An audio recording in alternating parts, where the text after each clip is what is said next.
Pinabulaanan ni dating Pangulong Rodrigo Duterte ang mga alegasyon ni retired Police Colonel Royina Garma. Kaugnay po yan sa reward system umano sa mga pulis na makapapatay sa drug war noong kanyang administrasyon. Ang dating Pangulo inimbitahan na rin sa pagdinig ng House Quad Committee kaugnay sa usapin. Balitang hatid ni Darlene Kai.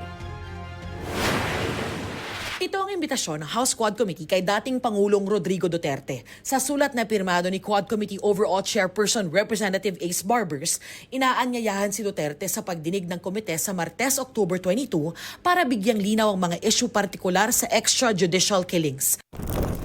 Sa huling pagdinig, sinabi ni retired Police Colonel Royina Garma na iniutos ni Duterte na i-replicate sa buong bansa ang Davao model ng drug war, kung saan may reward system para sa mga pulis na makapapatay sa drug suspects. Wala pang kumpirmasyon ng Quadcom kung dadalo si Duterte, pero handa raw sila rito. Bibigyan daw nila ng pagkakataon ang dating Pangulo na sagutin ang mga pahayag ni Garma. We will definitely afford him the courtesy due to him. Medyo pipilitin namin na maging intelligent itong mga questions na ito. We will have to get some information kung totoo bang merong reward system na in-implement. Meron bang order talaga na barilin? Ano pa bang ibang orders? Sabi ni Quad Committee Co-Chairman Representative Benny Abante, kasama sa tatalakay ng impluwensya ng mga pahayag ni Duterte sa publiko noon.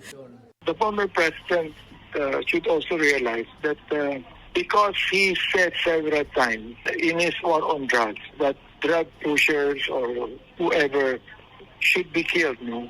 Paulit-ulit niyang sinabi. It's not actually a personal order to those people to kill. Pero declaration ng ating Pangulo yan. So ano ang ginawa ng mga kapulisan natin? They were emboldened to kill.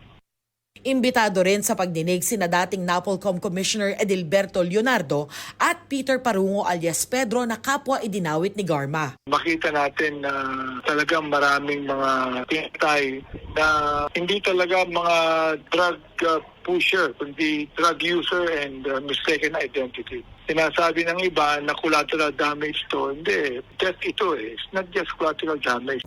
Sinusubukan namin kunin ang panig ng dating Pangulo na sa panayam ng SMNI noong Huwebes ay nagsabing wala pa raw siyang natatanggap na imbitasyong dumalo sa pagdinig. Pinabulaanan din niya ang mga alegasyon ni Garma. Operational funds lang daw ang ibinigay niya sa mga pulis at pagbati at panglilibre lang ang ibinigay niyang reward.